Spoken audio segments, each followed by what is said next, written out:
Okay, everyone, it's officially 8:29 p.m. Welcome. My name is Ron. I'm an alcoholic. How are we all doing? Couple quick announcements.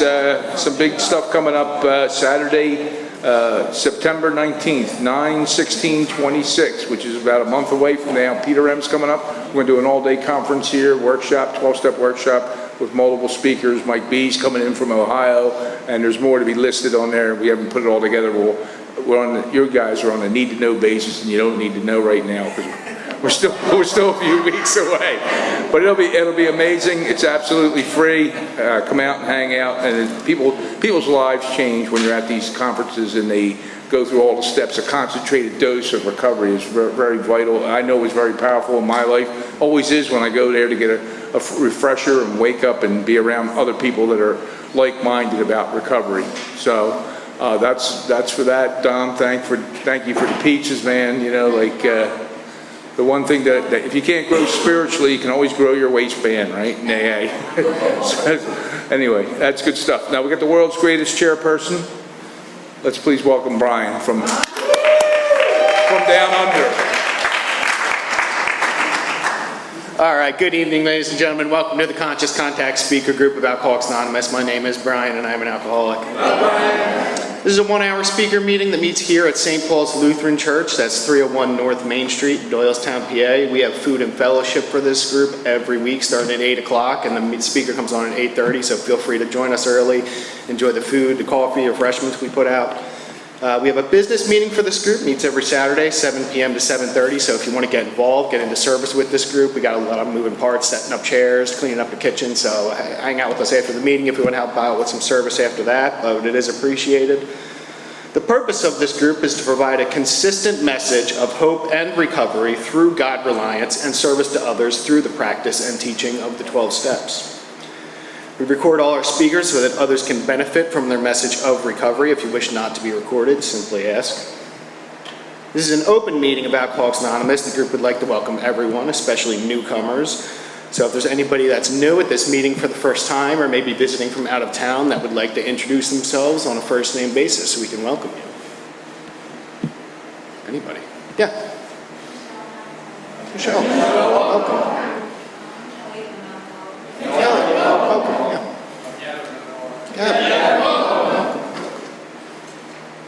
Anybody else? Okay, the Conscious Contact Speaker Group encourages sponsorship. Would anyone with a working knowledge of the 12 steps and that is willing to sponsor, please raise your hands. So we got people willing to sponsor. I always say, if you're new, hang out with us after the meeting. There's always a group of us breaking down the meeting afterwards. We'd love to talk with you, get you some phone numbers, get you some meeting lists, get you into the solution a little bit. So hang out with us after the meeting. Are there any announcements from the floor for the good of AA? Anybody have anything going on? Yes, sir. My name is Jason. I'm an alcoholic. Monday night, 6 p.m. right out here in the lobby. Stay Alive Step Work and Literature reading. This week we have Michaela L. coming down to speak on step 10. Meeting starts at 6. We would love to see you there. Thank you. Yes. We have a Venmo which is directly linked to my bank account. 7 tradition donation. Come see me after the meeting. Thanks. Thank you for your service, Nick. Anybody else? Okay, a couple quick announcements from this meeting. This group does have a sister group, which is a big book study meeting. It meets right up the road from here, Thursdays at 7:30 at Salem UCC Church. That's 186 East Court Street in Doylestown, PA. And coffee for that meeting's on at 6:15. So again, feel free to come early, join us. We usually have some coffee, refreshments out, and food and fellowship beforehand. We have meeting lists and big books on easy terms. Please see me or any home group member after the meeting. If you cannot afford a big book, the Conscious Contact Speaker Group will give you one at no charge. Anyone willing to make donations for the purchase of big books and CDs to help those who cannot afford them can put donations in the jar marked big book and CD donations. Please subscribe to our YouTube channel. We got a YouTube channel. We post all the speakers from this group on there. It's easy to follow. Look through our whole library of great speakers over the years. It makes it easy to share speakers when you come here, hear a message you think somebody would enjoy. And we got a Facebook page. Ron talked about that workshop coming up. Usually we'll post stuff like that, events, celebrations that we have going on. A lot of other groups will post their anniversaries and things. So I always say it's a good resource to have, stay tied in with the happenings with groups throughout the area here. And with that, Please help me welcome a good friend of the Conscious Contact Speaker Group, Murph, up here. Murph is going to read our Just for Today Prayer of Recovery. Please help me welcome Murph.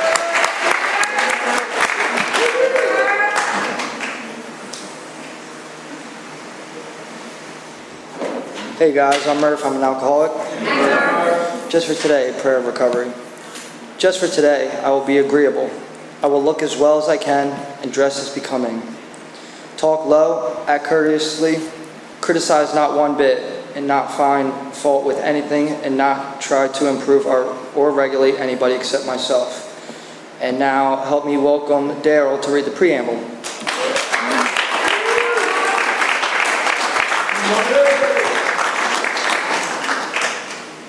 Good evening, everybody. My name is Daryl. I'm an alcoholic. This is the preamble. Alcoholics Anonymous is a fellowship of men and women who share their experience, strength, and hope with each other, that they may solve their common problem and help others to recover from alcoholism. The only requirement for membership is a desire to stop drinking. There are no dues or fees for AA membership. We are self-supporting through our own contributions. AA is not allied with any sect, denomination, politics, organization, or institution, does not wish to engage in any controversy, neither endorse nor opposes any causes. Our primary purpose is to stay sober and help other alcoholics to achieve sobriety. And with that, Jason is coming up here to read the 12 steps.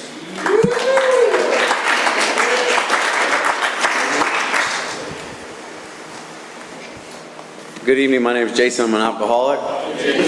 These are the 12 steps of recovery. We admitted, number one, we admitted we were powerless over alcohol and our lives had become unmanageable. Step 2, came to believe a power greater than ourselves could restore us to sanity.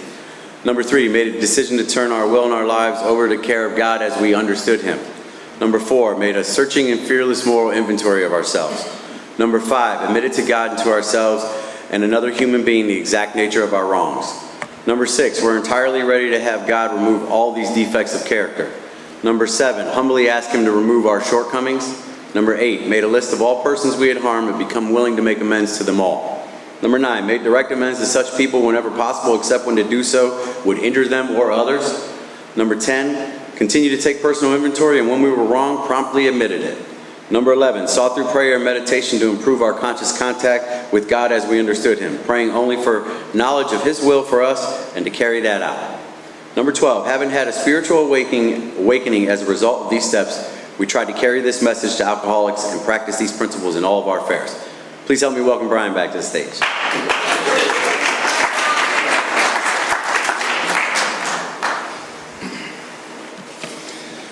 Okay, this group does have a 7 tradition. Every AA group ought to be fully self-supporting, declining outside contributions. At this time, we'll see that the basket makes its way around. There are no dues or fees for AA membership, but we do have expenses, and your contributions do help us to cover the cost of food, rent, big books, workshops, CDs, etc., so we do appreciate it. There's absolutely no smoking on the church property. It's the church's policy. You know, we get the beautiful building to hold this meeting in every week. They really just ask that we keep the premise clean. They recently renovated this building also, so we're trying to keep this room clean. So, you know, if you spill coffee or something, or as you're like cleaning up the chairs after the meeting, just be considerate of that. Be careful. You know, we're trying to stay on good terms with the church, so keep that in mind. Please take a moment to silence all cell phones and limit movement during the meeting to avoid distractions. Now to introduce our speaker for tonight, a good friend of the Conscious Contact Speaker Group on loan to us from the One Day at a Time group of Chester Springs. Please help me welcome Jason.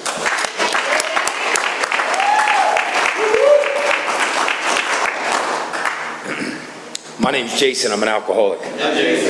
First, I just want to thank God, first and foremost, for allowing me to speak to you tonight with an open heart. And my prayer in my car before I came here is that you would just keep an open mind. I came into the program of Alcoholics Anonymous with a heart full of pain and a mind full of questions. And through God's grace, the 12 steps and the men and women in my life are showing me what an altruistic movement that the doctor talks about and the doctor's opinion looks like in real reality outside of these rooms. My life today is beyond my wildest dreams, right? And like when I first heard the Beyond Your Wildest Dreams, like I didn't understand like what people were talking about. It's still the same thing for me.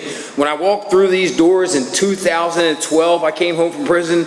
2012, I came home from prison, and my first, Beyond Your Wildest Dreams, like, I just don't want to wake up and have to drink every single day. And that is literally the same thing that, like, keeps me coming back here.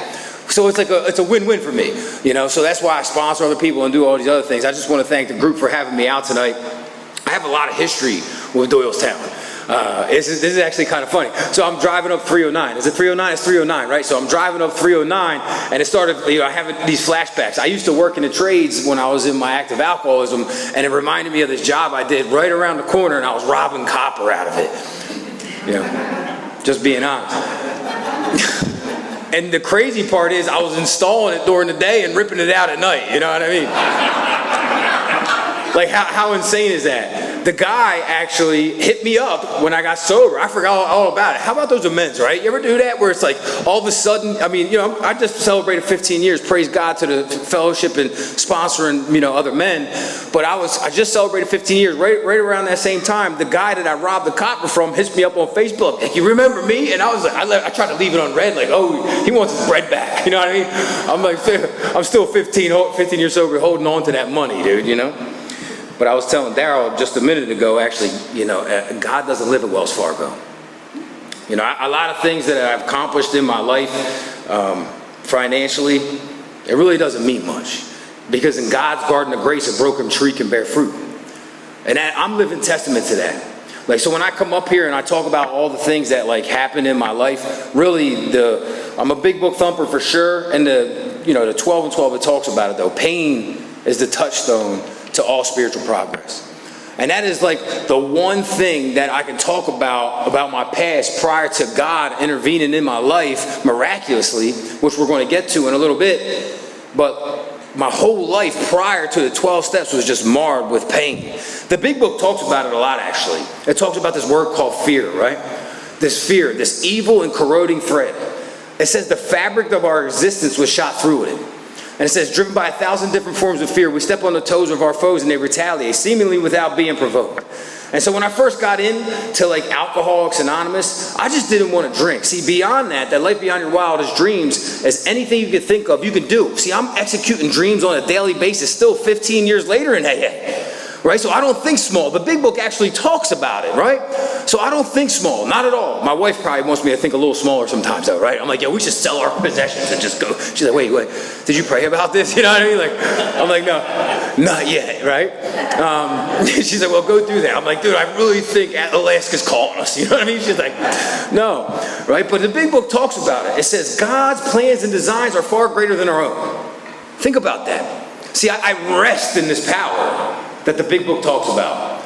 I rest in his power. It says God's plans and designs are far greater than their own. And I'm a big thinker. To think that God's plans are even greater than the ones that I have for myself are absolutely revolutionary. See, when I grew up in the environment that I did, the talk of spiritual discussion was obsolete. Like there was none. The talk of God was not happening in my house. I grew up in a rough neighborhood with a rough father who was an alcoholic. He passed away when I was sober as a result of this disease, right? And so I saw my first resentment 100% was Alcoholics Anonymous. Because my dad would go to these things called a 12-step meeting. And then he would come home and he would be worse than when he went there. Right, so that's why I know how important it is when we have a newcomer coming through these doors that one of us that had this experience to go and chase them. Because what happens is people leave here, we don't know what they're doing. We actually got to be involved in their life. We got to walk with them. It says that we need to walk with these new prospects day by day. Because I remember my dad would come home from these meetings. I'm dead serious too, right? If you know what you are, you know what you're not. I know that I'm a child of God today, so I can tell you everything. I'm an open book. So I remember him coming home from these things, and it would get worse. The only time, this is why I knew alcohol really wasn't the problem. See, the only time that we would ever get relief in my house was when my dad would relapse. When my dad would relapse. I used to tell my mom, like, hopefully he stays at the bar, you know what I'm saying? He was extremely violent, right? And at the age of 12, the state of Pennsylvania thought that he wasn't fit to be my father, so I went to foster care, right? All my life I have been in and out of institutions they talk about. Jails, institutions, and death. And I did pass away 3 times, and, you know, praise God that I'm here tonight standing in front of you. And it's all a direct reflection of alcoholism. See, I didn't understand what alcoholism really is. So when I would sit down with a man that was greater than me, and he would sit with me and tell me the things that were in the big book, I really didn't understand it at first. He started talking about this thing called altruism, and he's like, you know what that is? I was like, yeah, my cousin Brian got it. He's like, no, that's autism, you idiot. He's like, that's autism. I was like, okay, what is it? He's like, it's the giving of yourself for everybody else and not seeking a reward. That never was like something that you would like just sit and think about, would you? Not me. He's like, yeah. So if your life is all about you, your life becomes really small. At least it did for me when I was out there drinking. Every time I would pick up a drink, my life would just get smaller and smaller. And the more control that I would lose, but really it tried to give me this false reality that I was absolutely in control. So I had this mental obsession that he used to tell me about. He's like, you ever have a mental obsession over alcohol? I'm like, well, explain that. He's like, well, when the thought hits for you to go pick up a drink, what stops you from getting it? I'm like, nothing. Nothing in this world. So when you succumb to that obsession because it's paramount to everything else, and you put a drink in your body, do you crave more? Do you have this phenomenon of craving? And I'm like, yeah, that's checking out. And he said, last but not least, you're suffering from a spiritual malady, a spiritual disease. You're suffering from something that only a spiritual experience can conquer. And this was all news to me in 2012 when I came home from the institution that I was in. I used to go to this place called the Last Stop in Philadelphia. I go in and out of there all the time. I would go into like the Northeast Club. Shout out to all my Northeast Club people. You know what I'm saying? If there's any in here. That was my original home group for a long time. You should see the business meeting. They're fun. You should go check it out sometime. No, they're the best. I'm trying to tell you. And so I would go into these meetings. I would go to these 12-step meetings, and I would see the 12 steps on the wall, and I would be sitting there in this seat, fresh out of the county. You know what I mean? Like, fresh out of the county again. You know what I mean? Here I come. I was a good, like, summer and winter guy. I'd give you a summer and winter and go back again for a year. Like, that's just how it was. So I would sit in these meetings, and I would sit in the back judging other people. I'm like, that dude's a clown. She's a nut. You know, this is this. And I would sit there, and then I would be beaten and broken so much, and I'm like, there was 0% chance that these things called the 12 steps are actually going to fix what I got going on. Until I was beaten and broken and humbly submitted enough to where the pain got so great, I would look at them on the wall, and then I would be even afraid that they actually might work, which would make me go run again. Right? Like to accept spiritual help or to die an alcoholic death. Those are our two choices, right? I was always like, when I was sitting there with my sponsor and I was telling him about all my past, because I don't want to get into all that crazy stuff with you. I don't. I want to talk about God this whole time, which I'm going to. But I will say this. When I sat with my sponsor and I was telling him, I'm saying I'm a convicted felon twice, you know what I mean? I thought that was like cool at like one point. You know what I mean? Like, I can't even own a gun anymore. Like, I love hunting, So when you get older and more sober, when you get older and sober, there really isn't any tough guys in sobriety. You know what I'm saying? I remember coming home in 2012 at Northeast Club, and I went up the steps and I was like, yeah, my name's Jay, I'm alcoholic. I just came home, you know what I'm saying? And everybody's like, yeah, all right, dude. I'm like, I wish I could do like a do-over on my first share of sobriety, you know what I mean? It was crazy though. So when he was sitting there and telling me, I was telling him, listen, I got 2 felonies, dude. I died multiple times, and I was hitting him all these things, and this is going through my 5th step with him, and I'm telling him all these crazy things that had happened to me, and he's like, yo, that's really rough, man. You had like a really bad childhood, dude. That's really bad. I was like, thank you, dude. And he's like, but that's not why you're an alcoholic. And you want to talk about a spiritual experience. I was sitting at Pennypacker Park, sitting on the bleachers with him. And I was like, well, what do you mean?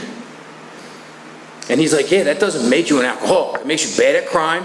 It makes you born with a dad who seems spiritually sick. I'm like, nah, he's worse than spiritually sick. Now it's like, my mom has a right to call him some other words, you know what I mean? But you were born into this house. He's like, but you drink because you're an alcoholic. And I had no idea. Every single reason for me to pick up a drink was gone in that moment. Nobody ever explained it to me like this. And he sat down and he showed me this way. And that's why, you know, I'll be honest, I took a couple-year hiatus from speaking because I speak for a living. I'll talk about that in a minute. I speak for a living. My wife would probably pay me to shut up sometimes because I'm a babbling brook, you know what I mean? Like, yo, when your mom tells you you talk too much, like, you know you got an issue, dude, you know? You know who are my best friends? People that are, like, really good at listening. You know, I noticed that. Like, I'm really good at picking those kind of people. I'm like, man, after, like, 2 hours talking about me, so, like, what you got going on? He's like, nothing. I got to go eat dinner with the family. I'm like, all right, cool. See you later. You know what I mean? Selfishness and self-centeredness, you know?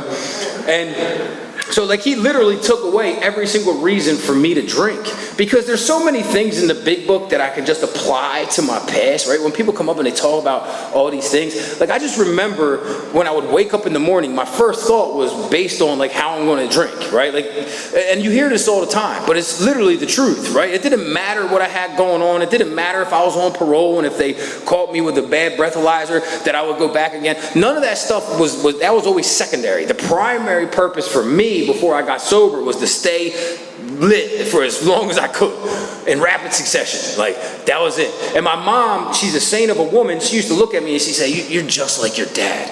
And I would sit there and I'm like, no, I'm not. And it used to hurt me so bad because she was absolutely right. I remember coming into, like, you know, before all the jails would, like, go on, I was in rehab, like, multiple times. I went to these rehabs, and look, they were probably saying, like, some good stuff. I'm just not that bright. I can mess up ice cubes. So I was sitting in the back again. That's like where I chill, you know what I'm saying? I like the back, bro. I'm like the back of the bus, short bus, but back of the bus. I'm on the back of the bus of the short bus, you know? And so, like, I'm sitting there in the back of these rehabs, and I'm just sitting there, and I'm like, yo, these people don't get it. Like, they don't understand. And it's kind of crazy to think about. But I guarantee you, they said some stuff that I just wasn't really paying attention to. They just weren't. So it says, and even the big book talks about it. Rarely do we give these doctors a fair shake. Like, we just don't. And they say, ironically, an alcoholic properly armed with the facts of himself can break through to another alcoholic in minutes, seconds. And that has just been my experience, right? So I would sit in these things, and I would come home, and I remember vividly, I'm as sober could get. 6 months sober, going to meetings, not doing none of the work. I actually start having, like, people that are, like, you know, proud of me. You know, my mom, she's a saint, like I said, and she trust me, my father was a very violent alcoholic. I'll just leave it at that. A very violent alcoholic. I mean, the state took me from him when I was a kid. Right, that's how violent we're talking about. My mom is an absolute saint. She would let me graciously move back into her house after I robbed her of sleep, pride, possessions, you name it. She let me back in, right? And I'll tell you this part in the family afterward. I'm pretty sure it's in the family afterward. And I'm married today, but I wasn't in my active alcoholism. But this really does apply. It says, passing all understanding is the patience that wives and mothers had with the alcoholic. Had this not been so, many of us would have no homes today and will perhaps be dead. You know, you don't hear that a lot in AA. That right there. You always hear, my wife is this and that. It's like, yeah, because you're a jerk. You know what I mean? Like, yo, we all know you, brother, all right? Like, passing all understandings, the patience that my mom had with me. Had would that not been so, I would definitely not have a home, and I 100% would be dead. If a mother's love could have kept me sober, you'd have a different speaker. And I would come home with all these things, like, I'm just going to make meetings, and I'm going to do all these good things. And then I would come home and I would build up this little life. They say it in the big book, and I'm really, really good at building a life for myself quick. Is anybody like that? Like, you're good. Like, once you get sober, you can rebuild your life really fast. I know a lot of people like this too, and I'm one of them. They're like, oh, look, Jay's got fresh Jordans on. He's doing good. You know what I'm saying?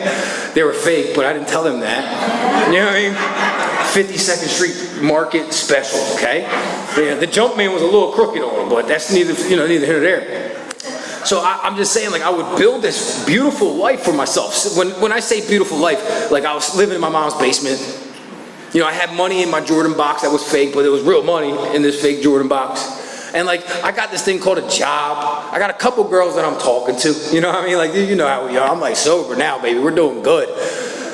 And then this word that is in the big book, and this describes my life. All the stuff I told you about, going to jail, which I'll tell you how I got there the last time. All these things that happened are irrelevant, honestly. Because this one word, it's not the word fear, even though I was driven by 1,000 different forms of fear. This fear would give birth to this ego, this fake person that didn't even really exist. I had no idea who I was. I was just a scared little boy that missed some hugs from his dad. That's what happened when I went through the 12 steps. But this fear would give birth to this ego. I had no idea, none, who I was. And this word, it's italicized in the big book. We know it's important. And I hate this word. And this word is suddenly. I would come home from these treatment centers. I would come home from these jails. And I literally had every desire to stay sober. You think I want to see my mother's face broken in a million pieces again? I'm her youngest son. None of my brothers are Cub Scouts either. Daryl knows them. You know what I mean? Like, a couple prison sentences. Like, they're great guys today. But I'm just saying, they weren't, if they're listening, they won't be. They probably should be, to be honest. But that's neither here nor there. You think I wanted to do all that? You think I wanted to see my mom heartbroken time and time again? Like, I didn't. And that word, suddenly, right? They talk about it in the big book. It's so basic. And it took me for a long time. A lot of people I hurt to get to this podium. This podium isn't going to save me. It's not. That's only God dependency and service to other alcoholics is experienced through the 12 steps. I haven't found anything else. And Lord knows I've tried and I've tried, right? That word suddenly. Suddenly the thought crossed my mind that maybe I'm not an alcoholic. They talk about it. The insane obsession. That's why we're here. If I could stop the obsession, I wouldn't be here. The insane obsession of a very abnormal drinker. And trust me, I'm abnormal. You know what I mean? People, when I drink, people are getting hurt in my immediate vicinity and in the future. It's going down. I'm not a good dude. Like I said, I got 2 felonies to prove it, I was not a good guy. Not at all. I wasn't even a guy. I was a broken shell of a human being. But that word suddenly the thought crossed my mind. I got 6-7 months under my belt. I think I'm good. I don't need to keep going to these meetings. That's how it starts. The insane obsession of an abnormal drinker is that they are going to drink successfully. They talk about it time and time again. The alcoholic in the hot stove. It's not going to burn me this time, and here's how. And I would try to change my brand of environment just like the big book. You know what I'm saying? I would try to stop hanging out at the whoopee parties. You know what I mean? My real big book numbers know that one. Look, some of you got to read that. You know what I mean? But anyway, I would start, my telephone may jangle. You know what I'm saying? This is where I was at. And that word suddenly. I'll tell you this, and I don't want to be too much on my past, because this really, we want to get to the God stuff, the good stuff, right? What God has been doing in my life is insane. Insane. But I remember I was sober. I was out of jail this time. My mother remarried my stepfather, Jim. An amazing man.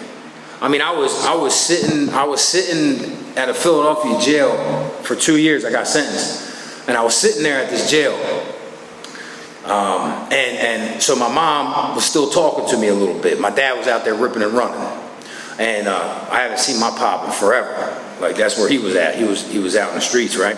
And so I'll never forget it. I called home, and my mom. I think I was 19 years old. I'm about to be 42 in January, so I know I don't look it, Hey, look, praise God. I did a lot of stuff out there too, it's kind of crazy. It preserved me. It really did. My doctor's man, your liver's because I had to get cured of some other stuff that I had going on, and so they did some liver stuff for me, gave me the stuff, and now I'm good again. But my doctor was man, for all the stuff you've done on the streets, you're pretty healthy. I was yo, praise God, dude, this is great, But I'll never forget it. I was sitting 19 years old, I was sitting in the day room. For people that have never been to jail, that's where you make phone calls and stuff like that and watch TV or whatever. So I'm sitting in the day room, and I called home, and my mom's she was hey, what do you want? And I was okay. And I was a couple bucks. You know what I mean? Look, I'm good at asking for money. I'm just bad at paying it back. I just really am. You know what I mean? I'm just, it's true. I'm really good at asking for it. I will get it out of you. But if you're expecting something in return, nah, I ain't gonna happen. Today it is. But I'll never forget what she said. She says, oh, I met a man. And I was like, hold up. What? You met a man? She's like, yeah, I met him 2 years ago. I was like, geez, when were you going to tell me? She's like, I haven't spoken to you in 2 years. And I was like, well, I got to meet him first. Like, this is going a little quick. She's like, what, dude? Like, this is how, delusional.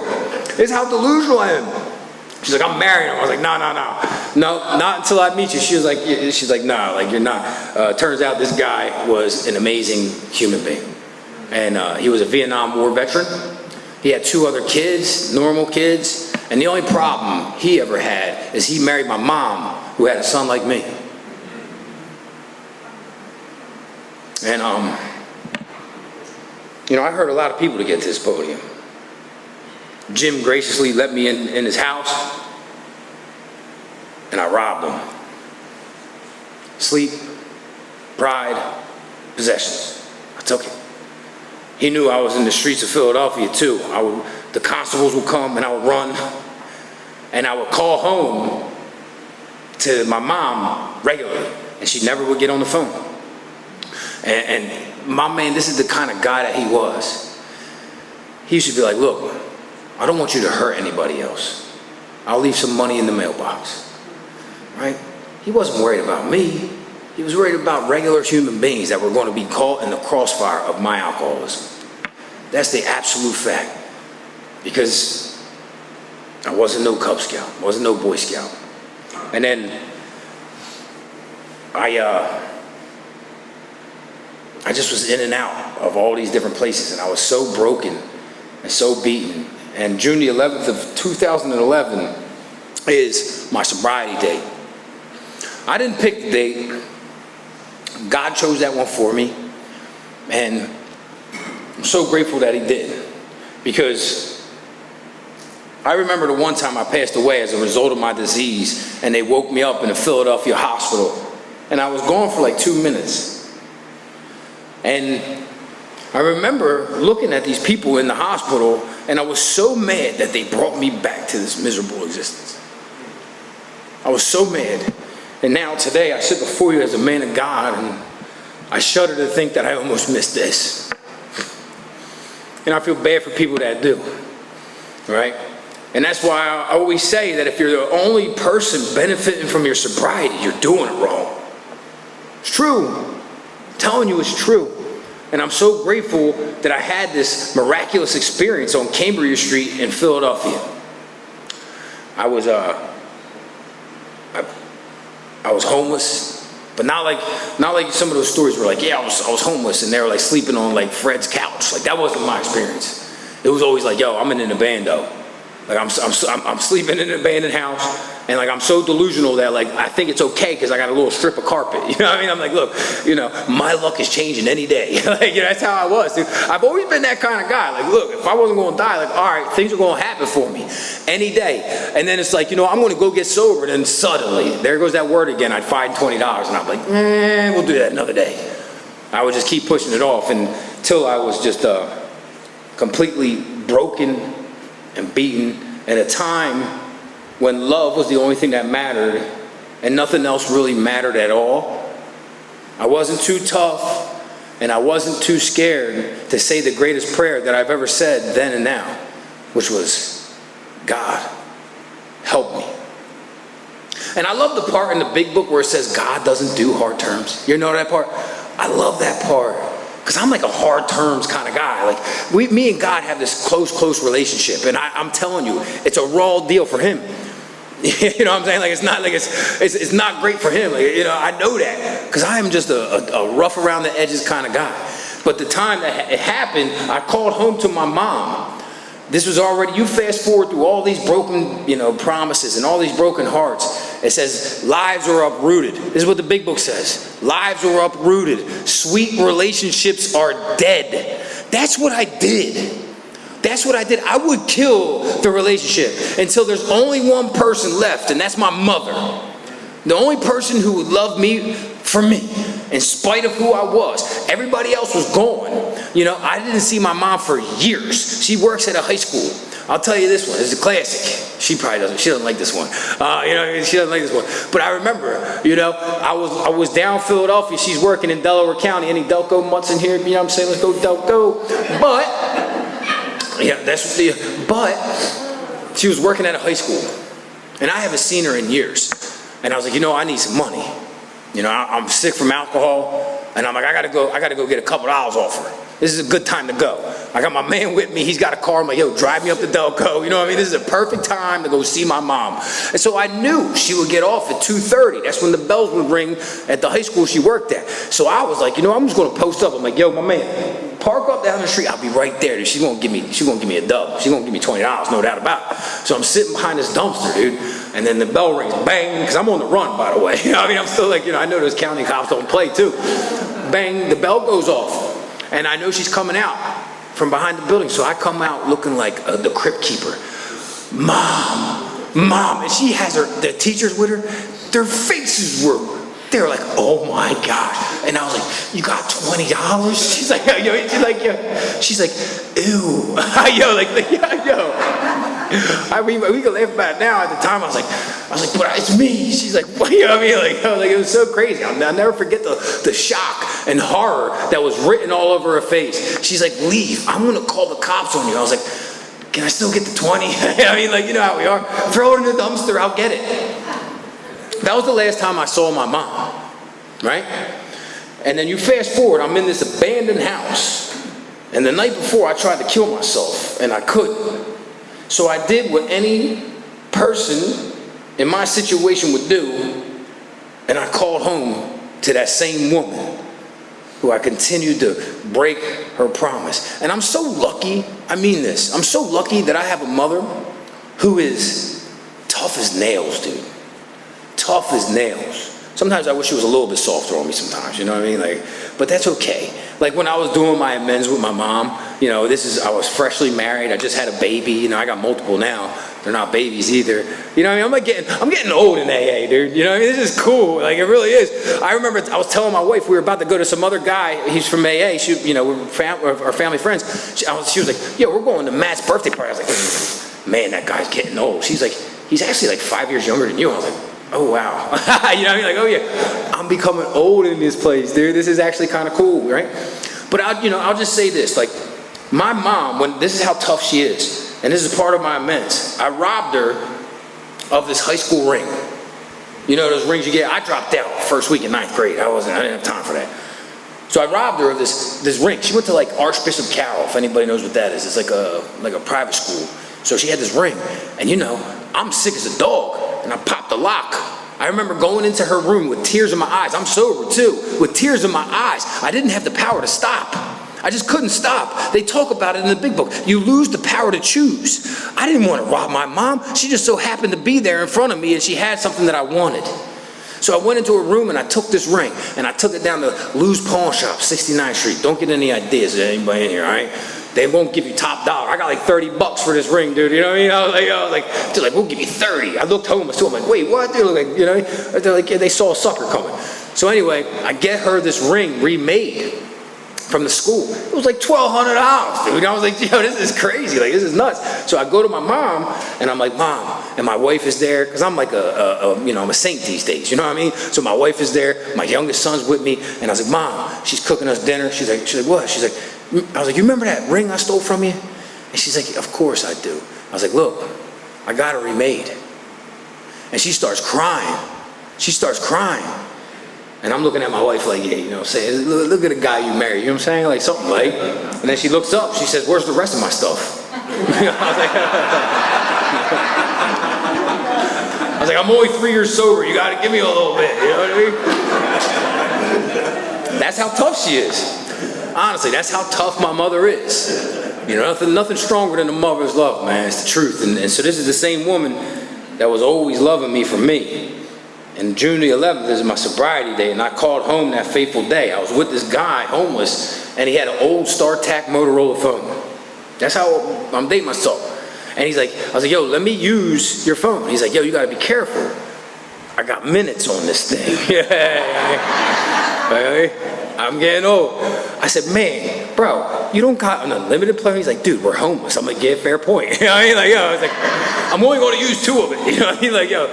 So I took this phone and I called home, and my stepfather, Jim, answered the phone.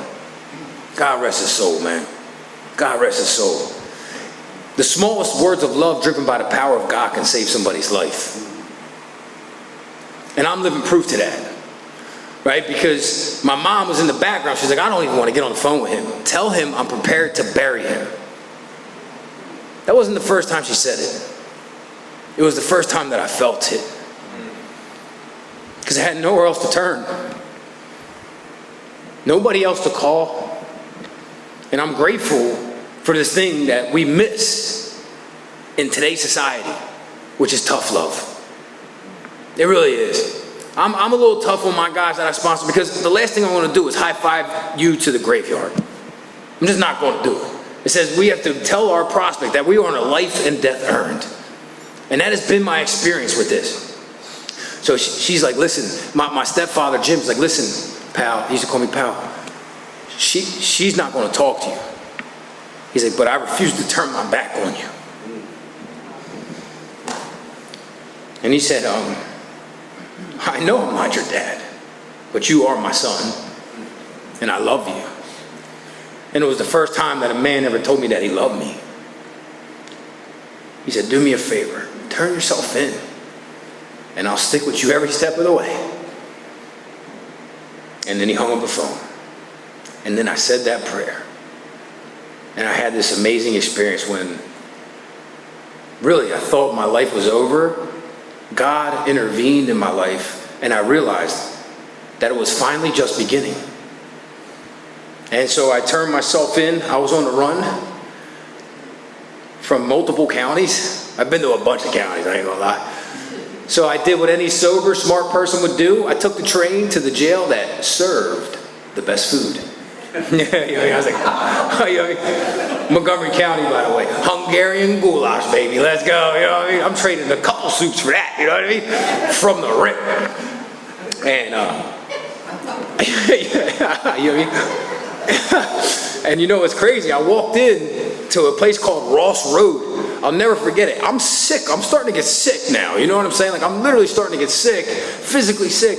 But I'm like, yo, this is it. I'm doing this for my step-pop, and I had this crazy experience with God. Like, I knew it was God. There was no other explanation that it was God. God touched my heart in a way which is indeed miraculous. The big book says it. He continues to do things for me that I could never do for myself. And he was like, go. And so that's what I did. I went. So I went to this Ross Road place, and I tapped on the window, and I looked like Forrest Gump when he stopped running, and I'm sitting in front of this thing, and I was like, yo, my name's Jason, I'm here to turn myself in. She looks up from her, oh. I mean, like, yo. And there was people there seeing their PO, and so I was like, yeah, I'm here to turn myself in. She's like, you got to do that at the courthouse. And this amazing experience that I had in this abandoned house, this is why I know that spiritual experiences are only temporary, was immediately replaced with, go back down the way and go get drunk. You know what time it is. You tried. Go back. And I mean this. As soon as I turned around, I was walking out, there was a constable right there. He was like, at the time, it felt like he was 10 foot tall. And he looks down, and he's like, yo, I heard you. He's like, I can take you down there now. I'll get you right through booking. He's like, or you can just go, and I'm not going to chase you. The choice is up to you. See, this man saw right through me. Right, and he put his hands on my shoulder, and I started to cry. And the big book describes it best. It said, what seems to be the flimsy reed is actually the loving hand of God. And I started crying, and there was other people there, and I was like, look, these are tears of joy because I love jail. Because if they violated, I didn't want them to be like, yo, that dude was crying at the thing, you know what I'm saying? I ain't sweet, you know? And he took me to jail. And what happened was they put me in this holding cell, and there was this recovery Bible sitting there. And I'm just like, yo, this is crazy. Like, I'm sitting in this holding cell, and they have this Bible. So I opened it up, and there was this verse. And I didn't come from any background, religious background whatsoever. My father was a heroin addict, you know what I'm saying? Like, I didn't have none of this stuff. And so I opened this Bible, and it said, I read this thing. It said Isaiah, and it was like highlighted, this recovery Bible. And I'm reading, I'm like, man. And I'm like, this is crazy. It says, fear not. It said, fear not. And I was so afraid. And I was like, yo, I'm not going to fear. It says, don't be dismayed, for I am your God. I will strengthen you and uphold you with my righteous right hand. And I knew God was calling me to something. I think God had called me to run around AA for sure and talk about the age of miracles. See, the age of miracles is still upon us. It is. See, I see people come into this program completely broken like I once was and be restored back to health, be restored back to life, to have that glow in their eye just come back on. And so I knew God was calling me to ministry, so I became a pastor, and I've been a pastor for the past 13 of my 15 years of sobriety. Yep, and I actually had to find a couple jobs because pastors, this ain't Joel Osteen's ministry up here, baby. You know what I'm saying? Like, I'll be honest with you. You know what I mean? We might have to pass that basket. We're struggling over here, baby. You know what I'm saying? Nah, I'm kidding. I'm kidding. And so I've been really blessed. I bought and sold multiple businesses in addition to working 40 plus hours for the church because, you know, I got to reverse tithe my salary for 13 years. Like, I've been successful, thank God, right? I had hair salons, you know what I'm saying? That's why I live. I mean, I never did the hair. I did the books. That was my wife's deal. I bought her a hair salon. She's sober longer than me. She ain't afraid to tell me that too. You know what I mean? She's like, yo, catch up, brother. You know what I mean? She's like a country girl too, and I want to talk about that because I only got 15 left. This is crazy. It's going too quick. Listen, so I'll never forget this. I'll never forget this. My first Sunday out of jail, this kid picked me up from the Northeast Club. I was living in Frankfurt, you know what I'm saying? And he took me to this place in Media, Delaware County. That's where he's from. He was speaking there. And he's like, yo, Daryl knows him. He's like, yo, I'll pick you up from your recovery house and I'll take you to this church. I'm like, dude, that's great because I'm going to be a pastor. Like, I know this, dude. I remember telling my mom that when I was in jail. She was like, what? She's like, why don't you like walk off parole for once? I'm like, yeah, that's a good point, but yo, the ministry's still calling though, baby. You know what I'm saying? Like, I'm telling you, I'm going to be a pastor. And she's like, yeah, sounds good, dude. She's like, you know, so it was crazy. So I went to this church, DVCC in Delaware County. And the pastor came up from the podium, and he comes in the back, and he's like, hey, like, the guy who took me there introduced me. He's like, hey, how you doing? I'm like, yo, I'm good, man. I said, yo, can I come next week and do what you just did? And he's like, what do you mean? I'm like, can I preach? And he's like, who are you? I was like, dude, I just got out of jail, bro. And he's like, wait. I mean, like, hold on. He's like, did you go to school? I was like, nah, I don't even have a GED yet. He's like, wait, what, dude? Like, this is crazy. You need to chill and all that. You know, he's like, come meet me. And yeah, Pastor Andrew became my first, you know, spiritual guide for sure. In addition to my sponsor, took me under his wing. I ended up getting my master's. I read Greek and Hebrew and stuff like that. You know, it's amazing what you can do when you apply yourself. I went straight through school. I got my GED. You know, look, I got my associates, my bachelor's, and my master's in divinity. And so, you know, and I think that's like important for me to say, right? Because when you apply yourself, anything's achievable. 100%. And so I became the youth pastor there first, and I hated kids too. I was like, dude, this stinks. Like, it was my foot in the door, dude. It was my foot in the door, you know? And like, for 13 plus years, when I became one of the lead pastors, I still had that ministry because I was like, finally, I don't got the kids. They're like, we didn't say that. I'm like, oh my gosh, dude, I can never leave these kids, dude. Yeah, I mean, they're great, but you get my point. Like, I wanted to be in the trench, you know? And, so I was voted in at the same church, and I stepped down from that church after 13 years of ministry. The only church I ever went into in my life, I became a lead pastor there. The only church I ever stepped foot in. Right? God's plans and designs are far greater than our own. I never thought I was going to be like, you know, when I first got sober, I was going to be a pastor of this church, right? And now I'm blessed to tell you today that in October, I'm starting a church in Doylestown, Pennsylvania. Not too far if you ever want to come take a look, but it's actually geared towards people that are homeless and have mental health issues. That's like my deal, right? Really being in the margins of where I once was. I got all the funding and everything, dude. You know, I was just telling Daryl before the meeting, I had to walk away from a very large job as a CMO of a company And financially, you know what? We'll figure it out. That's how my wife is. We'll figure it out. Like, this is what God is calling us to, right? And so I'll tell you real quick about my wife. She's the best of the best. And like, dude, I cherish this woman. It's crazy that she's still with me, dude. You know what I'm saying? Like, yo, like I gotta pinch myself. I'll never forget it. I moved back up to Delaware County after I got pistol whipped. I was pistol whipped in Frankfurt. Yo, this is crazy. I was literally robbed. It was the second time I was pistol whipped. The first time I didn't deserve it though. You know what I mean? Like the first time I was good. Like I shouldn't have been doing what I was doing. See, I did something in the street like I shouldn't have been doing. I got pistol whipped. That adds up. But I was just walking home from work, dude. I had this thing called a job, cutting glass in this hot thing, but I was happy. I didn't have much. You don't really need much, right? Air is air, water is water. And so like I was walking back to my recovery house and they hit me in the head with a gun and the gun jammed. They tried to shoot me in the face. They took off the Jordans on my feet. I got like a dad bod now. Like I wear like, you know, regular like hiking boots and stuff. I'm like an outdoorsman now, you know what I mean? Maybe. But so my mom, who let me back into her life, she's like, you want to move in to me with me? And she lived in Delaware County. I was like, you darn right I do. This place had bed bugs I was in. Dude, people were like on like all these medications. I thought this guy was dead the one time. I was like, yo, you all right? His name is Bruce. And he wakes up and he goes, I'm cool, gabagoo. I said, I gotta get out of here, dude. What is going on? You know, my first day at the recovery house in North Philly, the house manager relapsed. They're like, dude, you're the new manager. I'm like, bro, I just came home from jail. Like, what, dude? They're like, just collect the rent. I'm like, yeah, this isn't great. You know what I'm saying? Like, yo, this isn't good. But I found my experience down there, right? I found my sponsor and all these things. So I moved in with my mom. And I met this guy at this meeting. And I've never been to Westchester ever in my life. And so he's like, yo, you should come to this meeting. It's a God as I Understand Him meeting. I was like, nah, because I was going to Philly for work still and all this. I was like, nah, I'm a little tired. You know what I'm saying? And he's like, dude, somebody's there that mentioned you by name. And he wants you to sponsor him.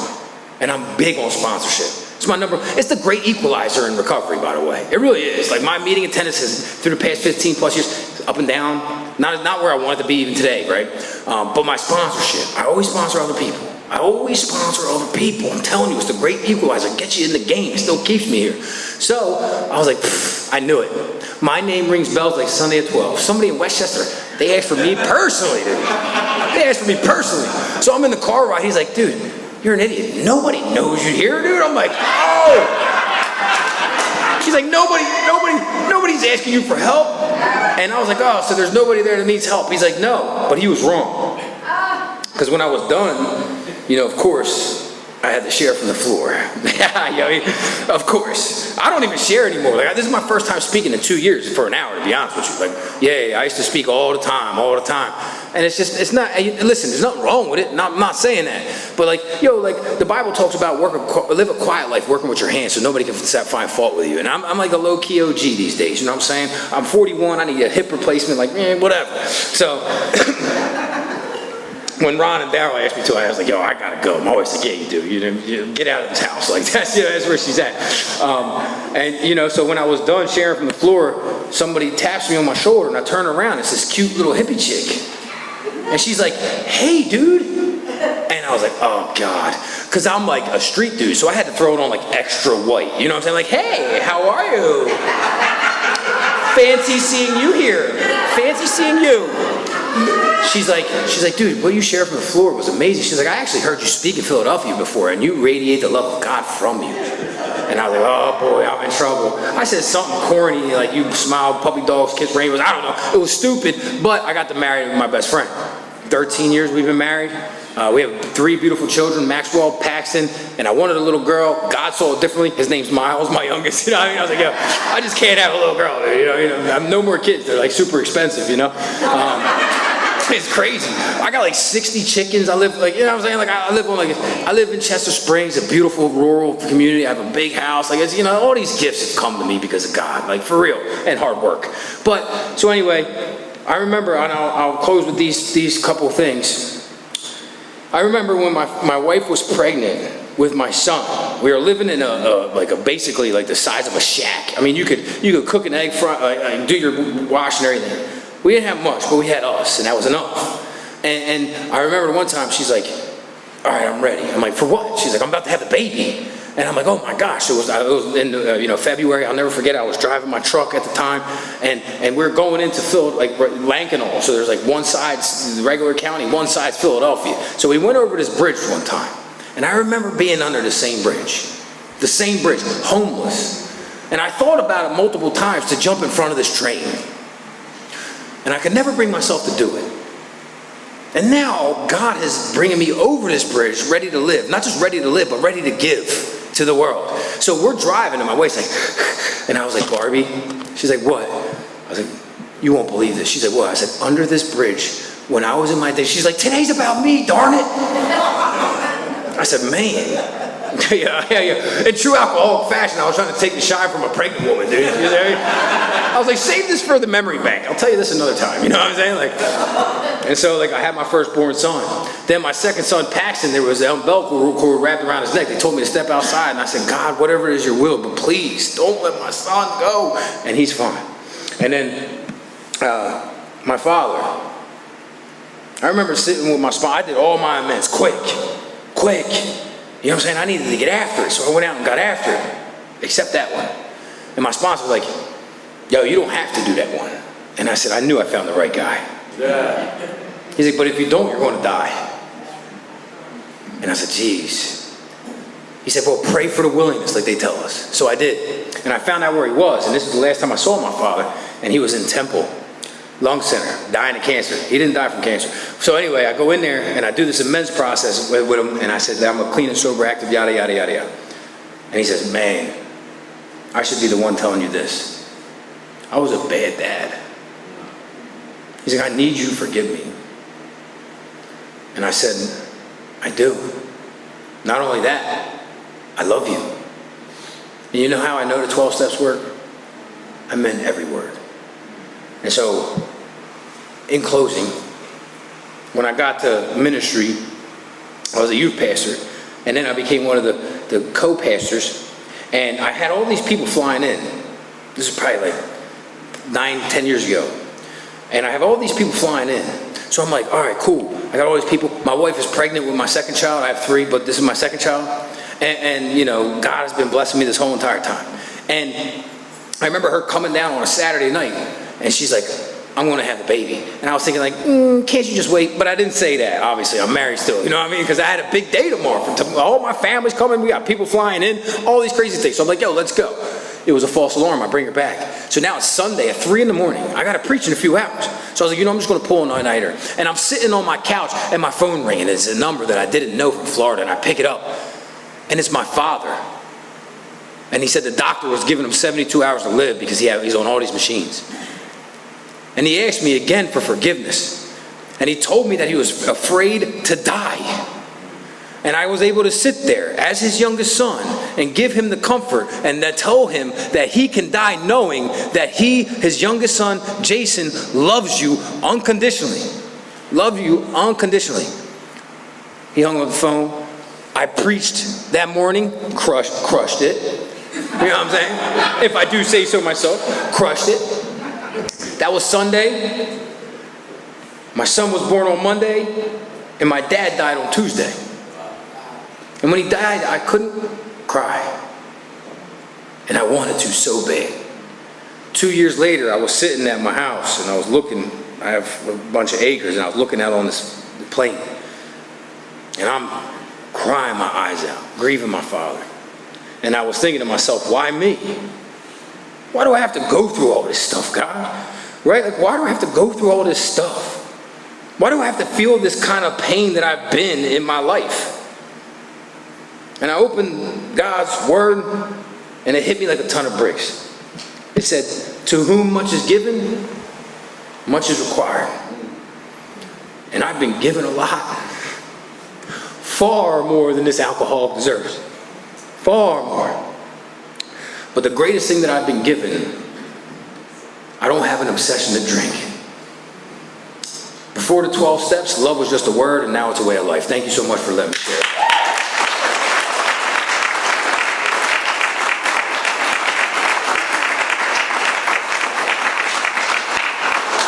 My name is Nick. I'm an alcoholic. Let's give Jason a round of applause for that powerful talk. Amazing.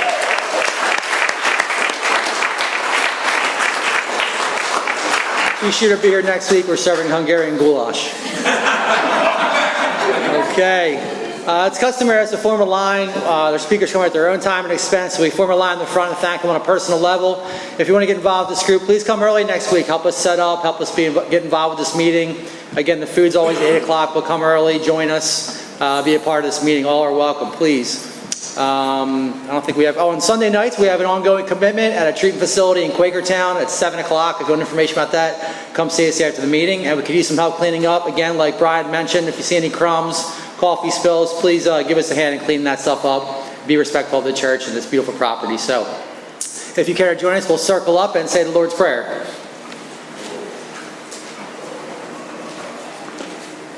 I love goulash. Oh man, he was so good. Killer goulash.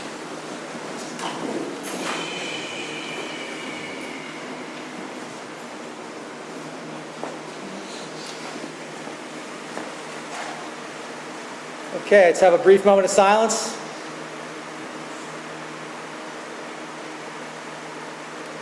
Followed by our Lord's Prayer. Our Father, who art in heaven, hallowed be thy name. Thy kingdom come, thy will be done, on earth as it is in heaven. Give us this day our daily bread, and forgive us our trespasses, as we forgive those who trespass against us. And lead us not into temptation, but deliver us from evil. for thine is the kingdom, the power, and the glory, forever and ever.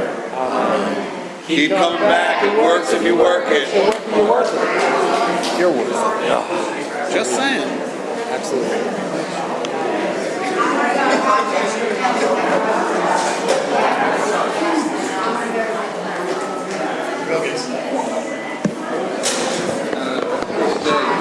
I don't know. I sent a picture